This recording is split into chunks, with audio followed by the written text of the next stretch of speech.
പുനർജനി പദ്ധതിയുമായി ബന്ധപ്പെട്ടുകൊണ്ട് വി.ഡി. സതീശനെതിരെ വലിയൊരു കേസ് വന്നുവെന്ന് പറഞ്ഞ് കുറെ മണിക്കൂറുകളായി പല മാധ്യമങ്ങളിലും മെയിൻ സ്ട്രീം മാധ്യമങ്ങളിൽ പോലും ബ്രേക്കിംഗ് ആയി വന്നിരുന്നത് നമ്മൾ കണ്ടിരുന്നു. അതിനുശേഷം പിന്നീട് ഇപ്പോൾ പുറത്തുവരുന്ന റിപ്പോർട്ടുകൾ പ്രകാരം വി.ഡി. സതീശന് ക്ലീൻ ഷീറ്റ് എന്നാണ് അറിയാൻ സാധിക്കുന്നത്. ഇത് യഥാർത്ഥത്തിൽ വി.ഡി. സതീശന്റെ കൈകൾ പരിശുദ്ധമായതുകൊണ്ടാണോ അതോ ഇനിയും ഇത്തരത്തിൽ ഇദ്ദേഹത്തിന്റെ കളികൾ പിന്നിൽ നടക്കുന്നത് കൊണ്ട് കേസ് അട്ടിമറിച്ചതാണ് എന്നുള്ള വാർത്തകൾ വരുമോ? കേസ് അട്ടിമറിക്കാനോ? പിണറായി വിജയൻ ആഭ്യന്തരം ഭരിക്കുമ്പോഴോ? അതും പ്രതിപക്ഷ നേതാവിനോ? രാവിലെ മുതലുള്ള വാർത്തകളൊക്കെ നമ്മൾ കാണുമ്പോൾ നമ്മൾ മനസ്സിലാക്കിയത് എന്താ, വി.ഡി. സതീശൻ മറ്റേ ഒരു കണ്ണില് മറ്റേ പണ്ട് നമ്മൾ ബാലരമയിലൊക്കെ കണ്ടില്ലേ, വിക്രമനൊക്കെ വരത്തില്ലേ, ഇങ്ങനെ ഒരു കെട്ടൊക്കെ കെട്ടിയിട്ട് ഒരു കണ്ണിങ്ങനെ മറച്ച് ഇവിടെ ഒരു മറ്റേ ഉണ്ണിയൊക്കെ വെച്ചിട്ട് വരുന്ന ഈ കൊള്ളക്കാരൻ. അപ്പം കൊള്ളക്കാരനെതിരെ CBI അന്വേഷണം നടത്താൻ പോകുന്നു വിശുദ്ധനായ പിണറായി സർക്കാർ. അപ്പൊ ഇതെന്തുകൊണ്ടാണ് ഇന്ന് രാവിലെ മാധ്യമങ്ങളിൽ വരുന്നത്? സ്വർണം മുതൽ ജെട്ടി വരെ കട്ട ഇടതുപക്ഷ MLA-മാർ, ഇടതുപക്ഷ നേതാക്കന്മാർ. പിന്നെ സ്വർണ്ണക്കൊള്ള നടത്തിയത് ആരാണെന്ന് ഇപ്പോഴും വന്നിട്ടില്ല, അത് വരട്ടെ. CPM നേതാക്കന്മാരൊക്കെ സ്വർണ്ണക്കൊള്ള കേസിൽ അകത്ത് കിടക്കുന്നുണ്ട്. ജെട്ടി കേസിൽ ഒരു MLA-യുടെ സ്ഥാനം പോകുന്ന സാഹചര്യം ഉണ്ടാകുന്നു. അതും മലയാളിയുടെ ജെട്ടിയല്ല, സാഹിബിന്റെ ജെട്ടി പൊട്ടിച്ച കേസാ. ഓക്കെ, ഇനി എന്തോ ആയിക്കോട്ടെ. അപ്പൊ അതിനൊരു ചെക്ക് വെക്കണം. അപ്പോ ഈ സ്വർണ്ണക്കേസിൽ ചെക്ക് വെക്കാൻ സോണിയാഗാന്ധിയുടെയും അടൂർ പ്രകാശിന്റെ ഒക്കെ ഫോട്ടോ കിട്ടി. ജെട്ടിക്കേസിൽ ചെക്ക് വെക്കാൻ എന്തുണ്ടെന്ന് ചോദിച്ചപ്പോഴാണ് പഴയൊരു ഫയൽ പുടിയെടുത്തത്. പുനർജനി പദ്ധതി വി.ഡി. സതീശൻ, ഇപ്പോഴത്തെ പ്രതിപക്ഷ നേതാവ്, പഴയ പറവൂരിന്റെ MLA, വിദേശ രാജ്യങ്ങളിൽ നിന്ന് പണം കൊണ്ടുവന്നു. ആ പണം വിദേശ നാണയ വിനിമയ ചട്ടങ്ങൾ ലംഘിക്കപ്പെടുന്നു, അഴിമതി നിരോധന നിയമം നിലനിൽക്കും എന്നൊക്കെ പറഞ്ഞുകൊണ്ട് കൊട്ടിഘോഷിച്ച് നടത്തിയ വിജിലൻസ് അന്വേഷണ റിപ്പോർട്ട് വൈകുന്നേരത്തോടു കൂടി പുറത്തു വരുമ്പോൾ പിണറായി വിജയന്റെ അവസ്ഥ എന്ന് പറയുന്നത് വീണതല്ലോ കിടക്കുന്നു ധരണിയിൽ ശോണിത ഓണിഞ്ഞ അയ്യോ ശിവശിവ എന്ന് പറയുന്ന അവസ്ഥയിലേക്ക് പിണറായി സർക്കാരിന്റെ മാധ്യമങ്ങൾ കൊടുത്ത, അല്ലെങ്കിൽ ഈ പറയപ്പെടുന്ന റിപ്പോർട്ട് കൊടുത്ത CBI അന്വേഷണം വരുമെന്ന് പറഞ്ഞ പിണറായി സർക്കാരും വലതുപക്ഷ വിരുദ്ധ മാധ്യമങ്ങളും ആശാൻ പറഞ്ഞ ഈ പറയപ്പെടുന്ന വാചകങ്ങൾ അനർത്ഥമാകുന്ന തരത്തിലേക്ക് മാറുകയാണ്. ഇനി ഈ കേസിന്റെ നാൾവഴികളിലേക്ക് വരുന്നതിന് മുമ്പ് എന്താണ് ഈ പുനർജനി പദ്ധതി എന്ന് അറിയണം. നമ്മുടെ നാട്ടില് പ്രളയവും പ്രശ്നങ്ങളും ഒക്കെ വന്ന സമയത്ത് നമുക്കറിയാം, പറവൂർ വി.ഡി. സതീശൻ ആദ്യമായി മത്സരിക്കാൻ ചെല്ലുമ്പോൾ ഈ പറവൂർ മണ്ഡലം ഒരു ഇടതുപക്ഷ മണ്ഡലമായി. ആ ഇടതുപക്ഷ മണ്ഡലത്തിൽ ആദ്യം പരാജയപ്പെട്ടു തുടങ്ങിയ ഒരു യുവ നേതാവ് പിന്നീട് അവിടുത്തെ MLA ആകുന്നു. പറവൂരിന്റെ സ്വന്തക്കാരനായി മാറുന്നൊരു സാഹചര്യം പറവൂരിലുണ്ടാകും. അവിടുത്തെ MLA ആയിരിക്കുന്ന വി.ഡി. സതീശൻ അവിടുത്തെ ജനങ്ങൾക്ക് നഷ്ടപ്പെട്ടു പോയ വീടുകൾ മാത്രമല്ല കേട്ടോ, വീടുകൾ പണിത് നൽകുന്നതിന്, ഈ പറയപ്പെടുന്ന ബാധിക്കപ്പെട്ട വീടുകളുടെ മെയിൻ്റനൻസിന്, കറവ പശുക്കൾ, തയ്യൽ മിഷനുകൾ, അവർക്ക് വരുമാനം ഉണ്ടാക്കാൻ പറ്റുന്ന മാർഗങ്ങളൊക്കെ ചെയ്യുന്നതിന് വേണ്ടി ഉണ്ടാക്കിയ ഒരു പദ്ധതിയാണ് പുനർജനി പദ്ധതി. ഈ മുഖ്യമന്ത്രിയുടെ ദുരിതാശ്വാസ നിധിയിലേക്ക് സംഭാവന ചെയ്തിട്ട് ഇപ്പൊ എത്ര നാളായെന്ന് അറിയാമോ? വയനാട് ദുരന്തത്തിൽ ഫെബ്രുവരിയിൽ വീടുകൾ കൊടുക്കുന്നുണ്ട്. എന്തിനാണ് ഫെബ്രുവരിയിൽ വീട് കൊടുക്കുന്നത്?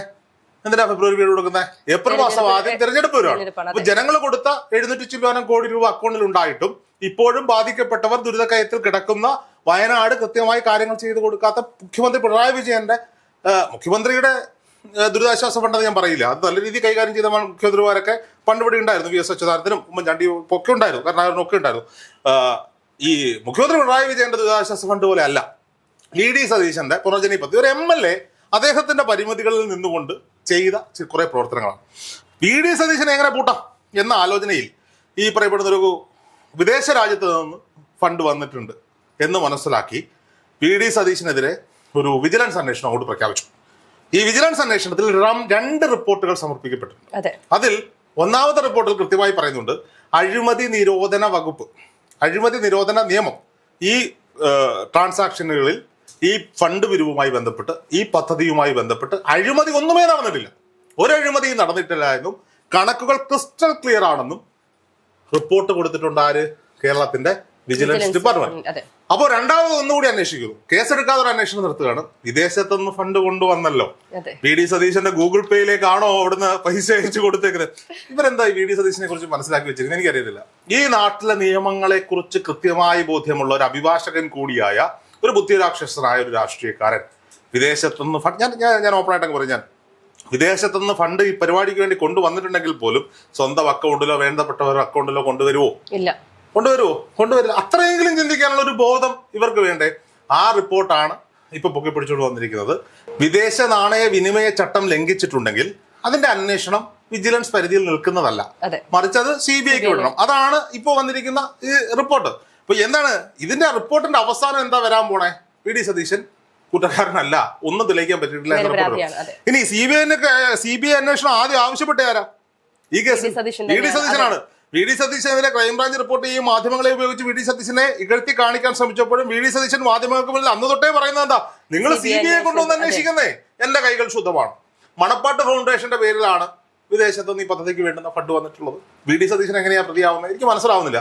ഇനി ഞാനൊന്ന് ചോദിക്കട്ടെ, ഇത് കാലിത്തീറ്റ കുംഭകോണോ ലാവലിൻ അഴിമതിയോ മറ്റേ ഇതിനു മുമ്പ് അകത്ത് പോയ മുൻ മന്ത്രി ഉണ്ടല്ലോ ആർ ബാലകൃഷ്ണനുള്ള കൊട്ടാരക്കര MLA ആയിരുന്നേ, പുള്ളി നടത്തിയതുപോലെ സിമന്റിയാക്കി വിറ്റ കേസോ ആന്റണി രാജു ചെയ്തതുപോലെ പ്രതിയുടെ അണ്ടർവെയർ പൊട്ടിച്ച കേസോ ഒന്നും അല്ലെന്നേ. അവിടുത്തെ പാവങ്ങൾക്ക് വീട് വെച്ചു കൊടുത്തതിന്, വീട് മെയിൻറ്റെയിൻസ് ചെയ്ത് കൊടുത്തതിന്, പശുവിനെ വാങ്ങിക്കൊടുത്തതിന്, തയ്യൽ മെഷീൻ വാങ്ങിക്കൊടുത്തതിന്, അങ്ങനെ പല കാര്യങ്ങൾക്കായി കൊട്ടുകൊടുത്ത ഫണ്ടാണ്, അതിനുണ്ടാക്കിയ പദ്ധതിയാണ്.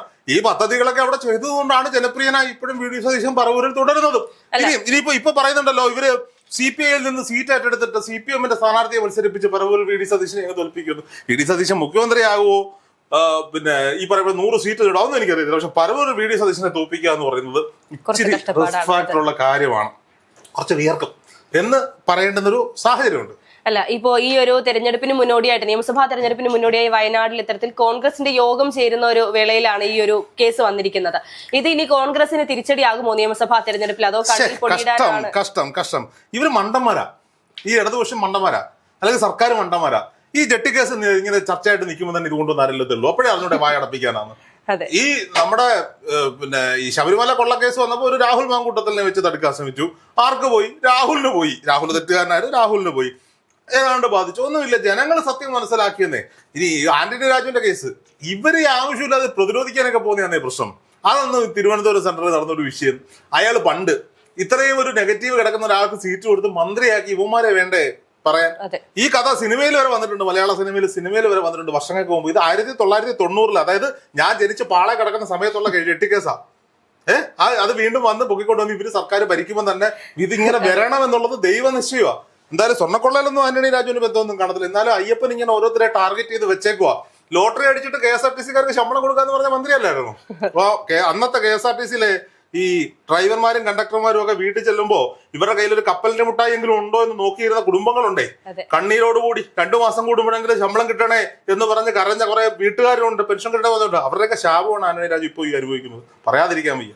ഇപ്പോ ഈ ഒരു കേസ് വന്നതിന് പിന്നാലെ വി ഡി സതീശന് ഇതൊരു ബൂസ്റ്റ് ആവുമെന്നും വി ഡി സതീശന് LDF-കാർ അല്ലെങ്കിൽ CPM-കാർ നൽകിയ ഒരു PR ആണ് ഈ പറയുന്ന പുനർജനി. അങ്ങനൊന്നും അതൊക്കെ ചുമ്മാ പറയാമെന്നുള്ളതേ ഉള്ളൂ. വി ഡി സതീശനൊന്നും CPM-ന്റെ PR-ഓ ഞാൻ പറയട്ടെ.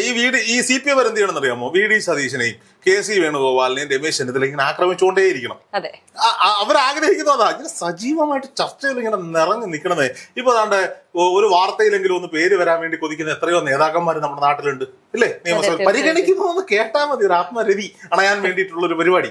അപ്പൊ ഇതിലങ്ങ് വേറെ പ്രത്യേകിച്ച് കാര്യമൊന്നുമില്ല. ജനങ്ങളും മണ്ടന്മാരൊന്നുമല്ല, ഇത്രേ ഉള്ളൂ. ജനങ്ങള് മണ്ടന്മാരൊന്നും അല്ല. അതുകൊണ്ട് ബാക്കി കാര്യങ്ങൾ വഴിയെ കരുതി കൂട്ടി വെച്ചിട്ടുണ്ട്. ഒരാൾ മുകളിൽ, ശബരിമല മുകളിൽ ഇരുന്ന് കൂട്ടി വെച്ചിട്ടുണ്ട്. അതുപോലെ സംഭവം നടക്കും. ഇനി UDF-ന് അധികാരം കിട്ടിയില്ലയോ? അതും വിധിയ, പറയാതിരിക്കാൻ വയ്യ. ഇവിടെ വി ഡി സതീശൻ പറഞ്ഞ എന്താ, 100 സീറ്റ് കൂടുതൽ പിടിച്ച് അധികാരത്തിൽ വരും, അയാൾ മുഖ്യമന്ത്രിയാവുന്ന അയാൾ പറഞ്ഞിട്ടില്ലല്ലോ. പക്ഷെ പിണറായി വിജയന്റെ ക്യാമ്പ് പറയുന്നത് എന്താ, LDF-നെ ആര് നയിക്കും? പിണറായി വിജയൻ നയിക്കും. ആര് മുഖ്യമന്ത്രിയാവും? പിണറായി വിജയൻ തന്നെ. തോറ്റാൽ ആര് പ്രതിപക്ഷ നേതാവും? P. രാജീവ് അല്ലെങ്കിൽ പുതിയൊരാള്. അതെ, പേരില്ല, അവിടെ ഓപ്ഷനാ പുതിയൊരാള്. അതെന്താ തോക്കുമ്പോ അതിന്റെ ഉത്തരവാദിത്വം വെക്കാൻ വയ്യേ? ആരോഗ്യ അതിപ്പം CPM-ന്റെ ആരോഗ്യം, അതെ, അദ്ദേഹത്തിന്റെ ആരോഗ്യം കൊണ്ട് അദ്ദേഹത്തിന്റെ പ്രതിപക്ഷം നയിച്ചു കൊണ്ടുപോകാൻ ബുദ്ധിമുട്ടാണ്. ഭരണപക്ഷം ഭരിക്കുന്നതിനെക്കാട്ടും വലുതാണോ പ്രതിപക്ഷം ഭരിക്കുന്നത്? ഇവിടെ പ്രതിപക്ഷ നേതാവ് ഏതെങ്കിലും സമരത്തിന് പോയി അടികൊള്ളുന്നുണ്ടോ? ഉണ്ടോ? ഇല്ല. ഞാൻ ആലോചിക്കുന്നതല്ല, ഇദ്ദേഹത്തിന് പ്രായമായി. ഞാൻ പറയുന്നത് നോക്കൂ, ഇടതുപക്ഷം അധികാരത്തിൽ വന്നോട്ടെ, അദ്ദേഹത്തിന് വയ്യ, നടക്കാൻ വയ്യ, അദ്ദേഹത്തിന് അമേരിക്കയിൽ ചികിത്സയിലാണ്. ഞാൻ വിത്ത് റെസ്പെക്ട് കേരളത്തിന്റെ മുഖ്യമന്ത്രി പിണറായി വിജയൻ സഖാവിനോടുള്ള എല്ലാ ബഹുമാനവും. അദ്ദേഹത്തിന് വയ്യ, അദ്ദേഹം നടക്കുമ്പോഴും അദ്ദേഹത്തിന്റെ രീതികളിലും ഒക്കെ ഉണ്ട്. പിന്നെ എന്തിനാണ് ഈ കടിച്ചു? എത്രയോ പ്രഗത്ഭന്മാരായ ആളുകൾ ഇടതുപക്ഷത്തുണ്ട്. നിങ്ങൾ മറ്റേ VS അച്യുതാനന്ദനെ വെച്ച് കളിച്ചതിനോട് കളിച്ചോ? അതായത് മറ്റേ മുന്നിൽ നിർത്തിയിട്ട് പുറകിൽ നിന്ന് വന്നിട്ട് മുഖ്യമന്ത്രിയാകുന്ന പരിപാടി. അതേ രീതിയിൽ പിണറായി വിജയനെ മുന്നിൽ നിർത്തിയിട്ട് വേറെ ആരെങ്കിലും നിങ്ങൾ ജയിച്ചു വരുവാണെങ്കിൽ മുഖ്യമന്ത്രിയാക്കണമേ. ഇങ്ങനുണ്ടോ? നാളത്തെ തലമുറയ്ക്ക് ഇത് വിട്ടുകൊടുക്കണ്ടേ? ഇപ്പൊ കോൺഗ്രസിന് തന്നെ സംഭവിച്ചേക്കുന്നേ 2ാം തലമുറയാണ് അല്ലേ? രമേശിനെതിരെ ആയാലും ആരോഗ്യ പ്രശ്നങ്ങളൊന്നുമില്ല, ഇപ്പോഴും നല്ല ചുറുചുറുക്കോടെ നിൽക്കുകയാണ്. വി ഡി സതീശനായാലും ഇനി KC വേണുഗോപാലായാലും അതേ അവസ്ഥയിലല്ലേ നിൽക്കുന്നത്. അപ്പൊ സ്വാഭാവികമായിട്ടും ഒന്നും മനസ്സിലാക്കേണ്ട ഒരു മര്യാദയൊക്കെ വേണ്ടേ?